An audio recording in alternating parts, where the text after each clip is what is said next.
IFM News. IFM News. IFM News. Lokal. I'd like to thank Sir Gian Kiawi, Assistant Mall Manager. Kanina ng speech na parang napili ko na nakapag-attend din siya ng ilang job fairs kasi alam na alam niya yung mga sagot sa kanya.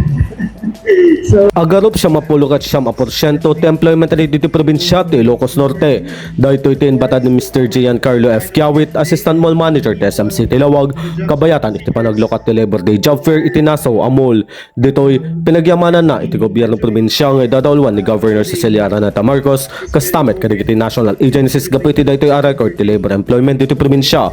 Kunana iti panagselebrar ti Labor Day ket may isang oportunidad tapno mangkita kadigiti pagtrabahuan tapno makatulong kadigiti pamilyada kastamet ang makabirok iti napintas ang masakbayan. 1,800 vacancies for today. So, good morning. And of course, to our Ilocano here today, to the people, to the job seekers who are seeking opportunities today. At this very moment, we are celebrating our Labor Day. So, this is a perfect opportunity for everyone to seek opportunities and help their families find a better future. So today we celebrate Labor Day, a day that reminds us that behind every building that rises, every business that grows, every progress we proudly see are not just systems, but people. People who wake before the sun, people who carry quiet sacrifices, people who work not only for themselves, but for the families waiting at home. Here in Ilocos Norte, we carry something we can truly be proud of. We have the lowest unemployment rate in the country at just 0.8%. No?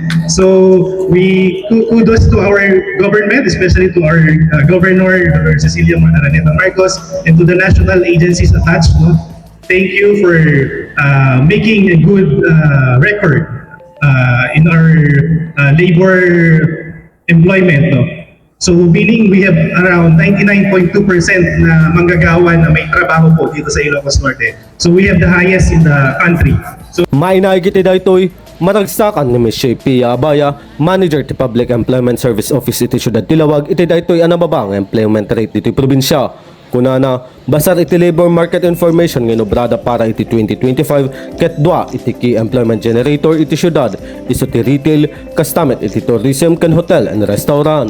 Nakaragrag sa kakard nga nakangig DJ nga inbaga ni Apo Assistant Mall Manager nga ni Sir Gian Kiawit Apo ket pudno unay nga adut oportunidad ito'y Ilocos Norte, particularly in Ilocos Norte Apo.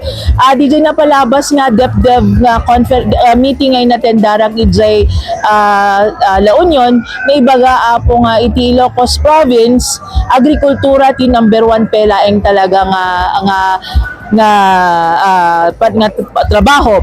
But in Lawag City, based on the LMI that we did for 2025, duwa ti key employment generator tayo. Umuna, retail, ken may kadwa, tourism, ken hotel and restaurant. Base ka deto'y number ti may nga kumpanya nga nakipagpartisipar iti Labor Day Job Fair Apo ti City of Lawag, particularly the Public Employment Service Office, kaadwan na ket dati retail industry talaga. Iso DJ sir, kasi ito talaga ti mangmangted ti pagtrabahuan iti tattao ti City of Lawag sir. Kabayatan na inalukoyment ni Ms. Pia Abaya, digiti amin na taga-probinsya ang makipagpaset iti Nasaw nga aktibidad.